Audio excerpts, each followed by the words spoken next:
प्रणाम दर्शकों।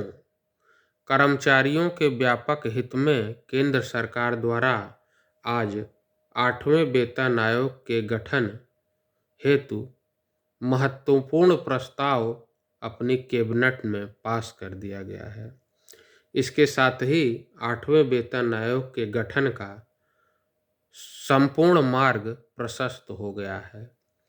यह आयोग कर्मचारियों के वेतन के संबंध में महत्वपूर्ण निर्णय सरकार के समक्ष प्रस्तुत करेगा और उसी कमेटी के आधार पर सरकार द्वारा निर्णय लेते हुए कर्मचारियों के वेतन में वृद्धि की जाएगी। आप सब अवगत हैं कि केंद्र सरकार कर्मचारियों के हित में समय समय पर महत्वपूर्ण निर्णय लेती रही है और 8वां वेतन आयोग इस दिशा में एक महत्वपूर्ण कदम है।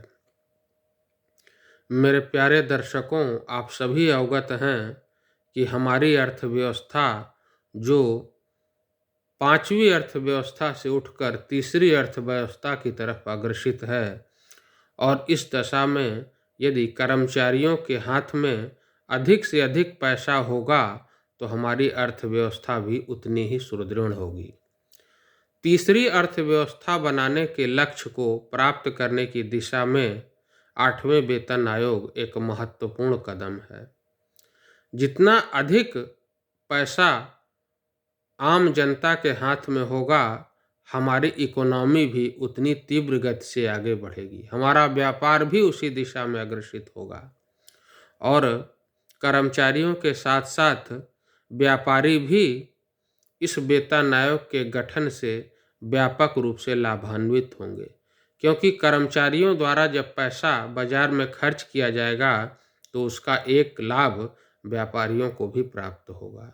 इसलिए मेरे दर्शकों, केंद्र सरकार का यह निर्णय अत्यंत सराहनीय है और कर्मचारियों के व्यापक हित में इसे स्वागत योग्य माना जा सकता है। 8वें वेतन आयोग का गठन यह सुनिश्चित करता है कि कर्मचारियों का जीवन स्तर तीव्र गति से किस प्रकार ऊपर उठे, इस दिशा में भी यह आयोग महत्वपूर्ण निर्णय लेगा।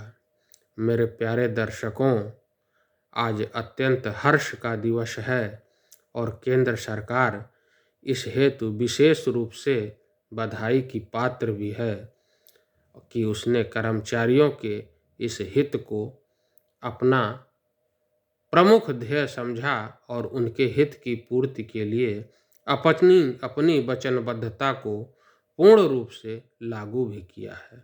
इस प्रकार दर्शकों, हम सब केंद्र सरकार के इस निर्णय का स्वागत करें, उनका अभिनंदन करें, उनका वंदन करें और इसी के साथ मैं अपने विचारों को विराम देता हूँ। प्रणाम दर्शकों।